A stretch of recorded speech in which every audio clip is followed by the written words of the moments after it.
Bismillahirrahmanirrahim. Assalamualaikum warahmatullahi wabarakatuh. Alhamdulillah. Alhamdulillahilladzi anzala ala abdihi alkitab wa lam yaj'al lahu iwaja. Asyhadu an la ilaha illallah wa asyhadu anna Muhammadan abduhu wa rasuluh. Allahumma shalli wa sallim ala Muhammadin wa ala alihi wa ashabihi ajma'in.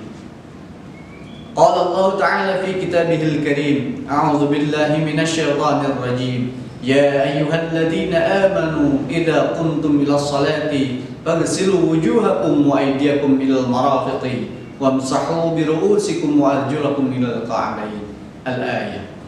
Puji dan syukur hanyalah milik Allah Subhanahu wa Ta'ala yang senantiasa melimpahkan rezekinya kepada kita semuanya, sehingga kita semuanya menjadi orang-orang yang insya Allah dirahmati oleh Allah Subhanahu wa Ta'ala. Salawat beserta salam semoga selalu tercurah limpahkan kepada Nabi besar kita, yaitu Nabi Muhammad Sallallahu Alaihi Wasallam. Mudah-mudahan tersampaikan pula kepada para keluarganya, para sahabatnya, dan tentunya mudah-mudahan tersampaikan pula kepada kita selaku umatnya yang senantiasa tunduk dan patuh akan sunnah-sunnahnya. Hadirin yang dirahmati oleh Allah Subhanahu wa Ta'ala, insya Allah pada video ini kita akan mengkaji kembali salah satu ibadah yang harus kita laksanakan sebelum kita melaksanakan kewajiban utama kita sebagai seorang muslim, yaitu sholat 5 waktu khususnya. Dimana di dalam ayat yang tadi telah saya bacakan diungkapkan di dalamnya seruan Allah kepada kita orang-orang yang beriman. Ketika kita ingin melaksanakan sholat, sucikanlah diri kita setidaknya dari 2 hal yang Allah ajarkan kepada kita semuanya. Pertama, sucikanlah diri kita dari hadas, dan yang kedua, sucikanlah diri kita dari najis. Sebagaimana yang telah diajarkan oleh Rasul kita Rasulullah SAW di dalam hadisnya yang diriwayatkan oleh Imam Muslim dari hadis Ibnu Umar. Beliau mengatakan, la yuqbalullah salata bighairi tuhurin wala shadaqatan min ghululin. Yang artinya Allah tidak akan menerima salat tanpa bersuci dan sedekah dan dari pencurian. Riwayat Imam Muslim. Hadirin yang dirahmati oleh Allah Subhanahu wa Ta'ala, sudah jelas ketika kita ingin melaksanakan salat wajib 5 waktu ataupun salat sunnah, kita diwajibkan oleh Allah. Pun demikian, kita sudah diajarkan oleh Rasul kita untuk bersuci. Maka oleh karena itu, mari kita kaji bersama bab tentang tohar ataupun bersuci. Sebelum kita membahas jauh tentang bagaimana tata cara kita bersuci yang sesuai dengan sunnah-sunnah Rasulullah, kita harus pahami betul apa definisi dari tohar itu sendiri. Sebagaimana yang telah diketahui bersama bahwasanya tohar secara bahasa artinya suci ataupun bersih. Bagi anak-anakku, begitupun hadirin yang dirahmati oleh Allah Subhanahu wa Ta'ala, sudah mengetahui kita harus bersuci dari apa. Tentunya ketika ingin melaksanakan sholat, kita harus bersuci dari hadas dan najis. Karena dengan cara itulah insya Allah kita akan menjadi orang-orang yang melaksanakan ibadahnya, dan insya Allah ibadah kita akan diterima oleh Allah Subhanahu wa Ta'ala. Maka anak-anakku, begitupun hadirin yang dirahmati oleh Allah Subhanahu wa Ta'ala, ketika Rasul kita sudah mengajarkan demikian, ketika Allah sudah menuangkan di dalam ayat-ayatnya di dalam Al-Quran, hukum di dalam toharoh ini adalah wajib hukumnya. Sebagaimana hadis yang diriwayatkan oleh Imam At-Tirmidzi, miftahus shalah at-tuhur, kunci salat itu adalah bersuci. Anak-anakku semua, anak-anakku yang dirahmati oleh Allah Subhanahu wa Ta'ala, begitupun hadirin yang dirahmati oleh Allah Subhanahu wa Ta'ala, di dalam bersuci kita telah diajarkan oleh Rasulullah Sallallahu Alaihi Wasallam dengan apa kita bersuci, kemudian bagaimana kita bersuci, dan apa saja yang harus kita lakukan ketika bersuci di dalam sunnah-sunnahnya. Pertama, alat yang dapat kita gunakan untuk bersuci adalah air. di mana air ini menjadi media kita untuk menyucikan diri kita secara lahiriah, agar terbebas dari hadas, agar terbebas dari najis-najis yang mungkin menempel dalam tubuh kita.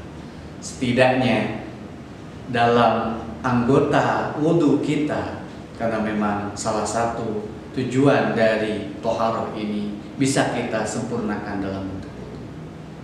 Anak-anakku yang dirahmati oleh Allah Subhanahu wa Ta'ala, begitupun hadirin yang dirahmati oleh Allah Subhanahu wa Ta'ala, patut kita pahami betul jenis-jenis air yang bisa kita gunakan dalam bersuci, di mana di dalam syariat Islam sudah dikategorikan minimalnya jenis air yang harus kita pahami betul itu ada 4 macam. Pertama, air mutlak. Air mutlak itu adalah air yang bisa kita gunakan untuk bersuci. Maka sifatnya adalah air ini mensuci dan mensucikan.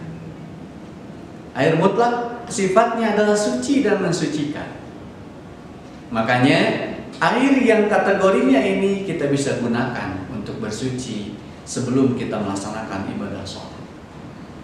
Apa saja sifat air itu? Yang pertama, air yang termasuk golongan air mutlak ini adalah yang pertama air mata air, yang kedua air sungai, yang ketiga air zam-zam, air hujan, air salju, embun, dan air laut.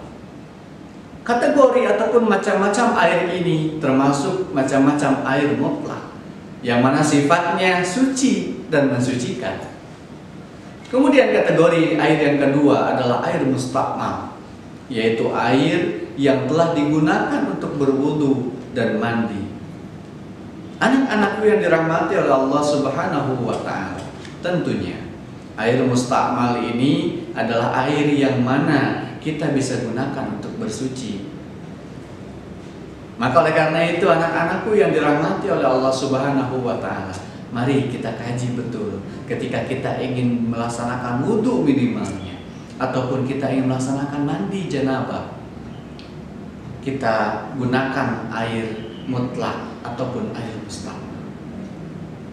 Tentunya dengan kita harus pandai-pandai memilih air yang kita temukan. Apakah air tersebut suci? Apakah air tersebut dapat mensucikan kita dari hadas dan najis?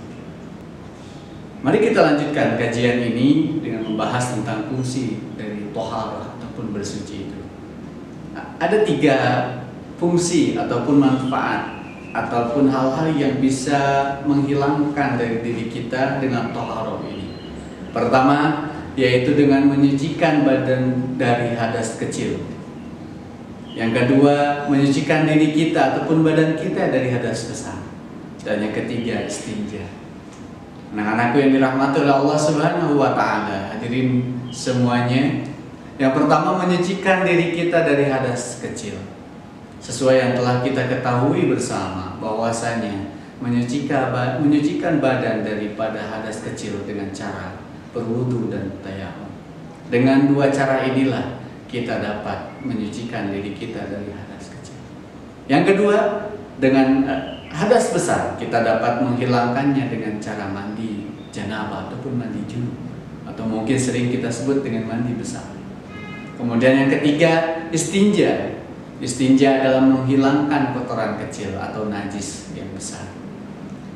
Dengan cara-cara ini, dengan cara bersuci inilah kita dapat menyucikan diri kita dari hadas kecil, hadas besar, begitupun istinja.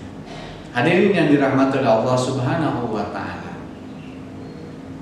mari kita lanjutkan kajian ini dengan mengkaji macam-macam najis dan hadas yang harus kita sucikan dari diri kita sebelum kita laksanakan ibadah sholat, di mana sesuai yang telah diajarkan oleh Rasul kita, sesuai yang telah disampaikan oleh Rasul kita, bahwasanya najis ini terbagi kepada 3 macam ataupun 3 tingkatan. Pertama, najis mukhaffafah. Najis ini sering disebut dengan najis ringan. Yang kedua, najis mutawasithah, najis yang sedang. Dan yang ketiga, najis mughallazah ataupun najis yang besar. Najis mukhaffafah ataupun najis yang ringan ini Macamnya ada satu, yaitu air kencing anak laki-laki yang belum berusia 2 tahun dan belum memakan atau meminum sesuatu selain ASI dari seorang ibu. Yang kedua, najis mutawassithah. Macam-macamnya ada banyak. Salah satunya adalah satu, bangkai, kedua, darah, yang ketiga, nanah, yang keempat, muntah, kemudian yang kelima, kotoran, baik manusia ataupun binatang, dan yang terakhir adalah khamar. Itu adalah macam-macam dari najis mutawassithah. Kemudian macam-macam dari najis mughalladzah ataupun najis yang berat adalah yaitu air liur ataupun kotoran dari hewan, anjing dan babi. Anak-anakku yang dirahmati oleh Allah Subhanahu wa Ta'ala, dari masing-masing najis ini tentunya berbeda cara penanganannya. Yang pertama, najis mukhaffafah, najis yang ringan. Sebetulnya najis ini bisa dihilangkan dengan memercikan air kepada tempat yang terkena dengan najis tersebut. Tapi tentunya untuk memastikan bahwasanya najis ini hilang dari tempat ataupun dari barang yang terkena najis tersebut, kita pastikan dengan mengalirkan air di atas benda ataupun tempat tersebut. Kemudian najis mutawassithah, ini pula bisa dibersihkan dengan air. Dan tentunya air yang digunakan dipastikan dapat membersihkan dan menghilangkan najis yang ada di dalam ataupun di atas benda tersebut. Kemudian najis mughalladzah, karena memang ini kategori najis yang berat, maka cara menyucikannya yaitu dengan cara 7 kali menyucikan dengan air, dan di sela-sela dari ketujuh ini menyucikan dengan tangan.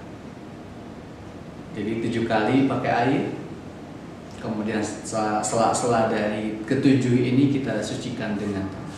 Mengapa demikian? Karena kategorinya ini najis yang sangat berat, ataupun najis ini bisa hilang dengan cara tersebut. Baik, selanjutnya kita harus kaji bersama, yaitu tentang hadas. Macam-macam hadas, di mana fungsi toharo ini adalah salah satunya adalah menyucikan hadas diri kita dari hadas kecil maupun hadas besar.